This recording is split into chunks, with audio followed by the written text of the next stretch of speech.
is the founder and director of Harlem Valley Arts, and Cindy is going to be doing a lace tree wrapping today. She does it as part of the fundraising portion of Harlem Valley Arts, and it's to raise scholarships for area art students who are going off to college in the next year. So Cindy, tell me, you've developed and started this fundraising, not fundraising, but this nonprofit organization based in Dover. Yeah, it's actually based right in Wassaic, at my house. That's where the office is, in my dining room. It's kind of taken over my dining room. But we've been going for about 5 years now, and our main goal is to, like you said, provide scholarships for the 3 high schools for their art students that are going off to pursue art as a career. And nothing makes me happier than writing out those checks at the end of every year, because we've gotten the fundraising done and we have the money in the bank. So the tree lace is an idea that one of the other participants came up with, and so we're going forward with that. This will be our 3rd one, and we're going to continue it throughout the year. And each of the businesses or a homeowner will donate any amount of money that they can to the scholarship fund, and then we'll come into their yard or into their business and lace a tree for them and leave one of the signs that says that they were a participant of the Art Scholarship Fund. And that's about it. So we're having fun doing that this year. Yeah. You say that that's one of your main goals, but I also see you doing having art events all over the place.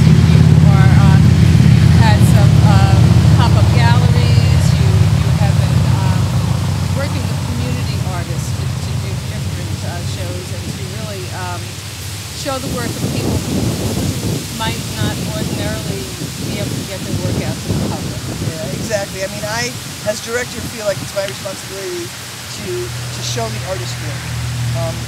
Most of the artists that I've met have been very humble and very shy, but I'm none of those things. So I have no problem going into stores and going into businesses and saying, you know, can we do a show in here?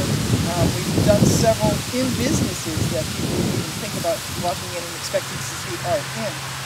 We also have ongoing ones at libraries and that sort of thing. So artists that may have never ever, myself even included, gotten a solo exhibit are getting solo exhibits. And that's my main goal, is just to get the art out there. And the work is so beautiful, and it's just hidden in closets and basements and attics and dining rooms right. throughout the whole area. So I'm always shocked and surprised every time someone approaches me and says, would you like to look at my art? I just kind of doodle.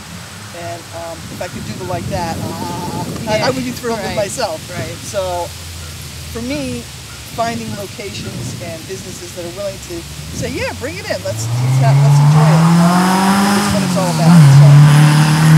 It's pretty noisy here today because we're out on Route 22 by the Drop and Lock self-storage place, which is one of the organizations that is participating in the tree lacing this year.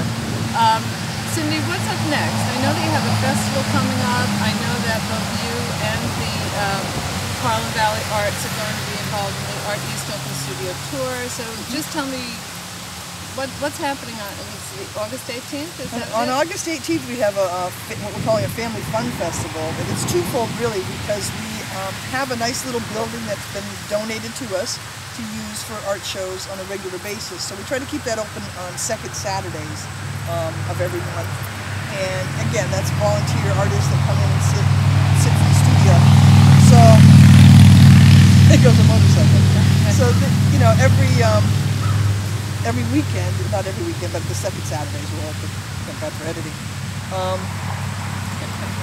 I'm going to try to do this without editing. That'll be fun. What was the question? What's August up next? 18th. August 18th, we're having our Family Fun Festival, and that includes the art gallery will be open. We'll have a petting zoo for the children, a family fun tent where the children can go in and explore art. And we have 2 very capable women that are doing that with the children this year. They actually own the Golden Goose daycare down there in Dover, so they volunteered to do that for us. There'll be a spinning wheel. There'll be plein air artists painting outside. So we're just to involve as many people as we can in the community in the art and have everybody come out and take a look. And there's several restaurants that are located nearby that they can go and have a nice lunch at, and those types of things. So hopefully it builds up the community. artists. And everybody has a good time. And what about you personally? I know you're a photographer. I've seen your work and enjoyed it, and I see that you seem to be popping up more and more in different shows and different places. So how has is there like a certain energy that you're getting from working with the artists? Yeah, I mean, I could wake up exhausted, and as soon as I'm talking to an artist on the phone, I'm energized all over again, with wanting to help them show their work somewhere. I met with two women yesterday that came to the gallery, brand new artists, never showed their art anywhere before, and I was energized for hours. After chatting with them and helping them bring their art into the studio to show for the artists they do. So myself, it feels like maybe I've reached a really good place because I'm being invited to participate in shows, which is phenomenal. Yeah, it hasn't happened to me before. I did a wonderful show out in Poughkeepsie, and the director of Dutchess County Arts called me and asked me to participate in, so that was a big thrill. And now there's going to be another one at Anchor Free Library in Calling, and I was invited to participate in that.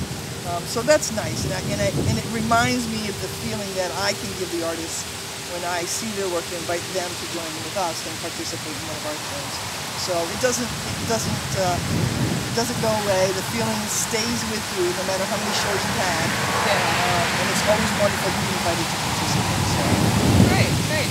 So that's Cindy Snow of Harlem Valley Arts. We're going to start the tree wrapping now, and joining Cindy in the tree wrapping will be Ellie Ritter, photographer and artist, who is also based, I believe, in Leaderton. Okay, thanks. Did the first tree racing to see if it would work, and it actually held up through the snow and rain and sleet and all that fun stuff, and still looks great.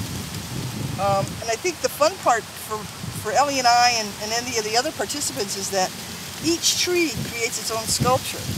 So we're just following what's already there, the beauty that's already there. And like most artists do, we kind of just point out the ordinary, and people are usually in awe. It becomes extraordinary. So that's kind of the fun part for me, As a photographer, not much of an artist myself, and yet visually, it looks great. It's creative, and it really is fun. And as you can see, we hand stitch it.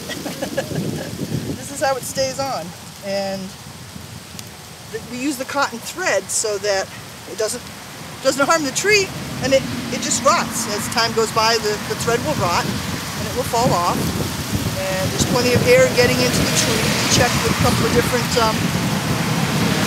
people that work with trees and plants and living things to make sure that we weren't going to harm any of the trees. And they said as long as you're using cotton thread and lace, it should be just fine. There's plenty of air getting into the tree, and no bugs will hide behind it or anything like that. So we're confident that we're doing the right thing, and it's a great project.